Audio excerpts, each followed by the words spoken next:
Elçin Quliyev 2 gündür Elçin Quliyev İlham Əliyevi arvadını söyüb biabır eləyir. Dövlət Sərhəd Xidmətinin rəhbəri Elçin Quliyev.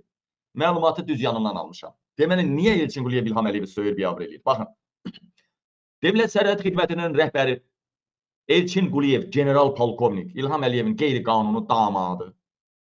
Hərbi qulluqçular üçün müvəqqəti istifadəyə veriləcək xidməti evlərin açılışına İlham Əliyevi dəvət eləyib. General son 4 ay ərzində 4 dəfə İlham Əliyevi şəxsən dəvət eləyib açılışına Qaradok tikiblər də, Qaradok müvəqqəti yaşamağa evlər verəcək, ona İlham Əliyev açılışa gəlsin. 4 dəfə dəvət eləyib İlham Əliyevi. Açılış günü təyin edilir. Deməli, 4 dəfə İlham Əliyevə 4 ay ərzində dəvət göndərir ki, 4 ay ərzində 4 dəfə. Cənab Prezident, siz də iştirak edin, məktub da göndərib, şəxsən də xahiş eləyib. Lakin İlham Əliyev açılışa gəlməyib. Nəhayət, general özü açılış elədi, özü açılış eləməyə qərar verdi.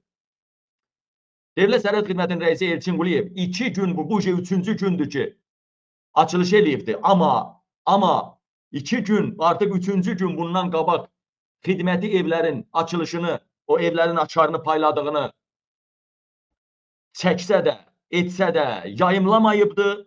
Həmin o evləri hərbiçilərə verib, video çəkilişləri, o şou göstərmələri deməli, yayımlamayıbdı. Ramiz Mehdiyevin həbsi gündəm olduğu üçün general artıq 3 gündür ki, açılış etdiyi tədbirin görüntüsünü paylaşmır ki, xəbər gözə çarpılı olmayacaq. İndi general İlham Əliyevi də, Mehribanı da, əsas İlham Əliyevi söyür ki, açılışa gəlməməkləri cəhənnəmə Ramiz Mehdiyev söhbətini də ortaya salıblar.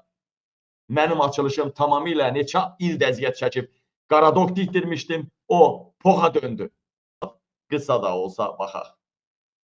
Baxın, budur, açarlar təqdim eləyir, bax, evləri, baxın. Baxın, şo. Burada deyirlər, Qabil bəy, bizim medyamıza da ötürüb kadrları. Tapşırıb ki, mən deyəndə yayımlayın. Baxın, kadrları hələ də Elçin Quliyev yayımlamayıb, kadrları medialara ötürüb, pul da verib ki, mən deyəndə yayımlayın. Hələ Ramiz Mehdiyev söhbəti qoyun bir ədə səngisi.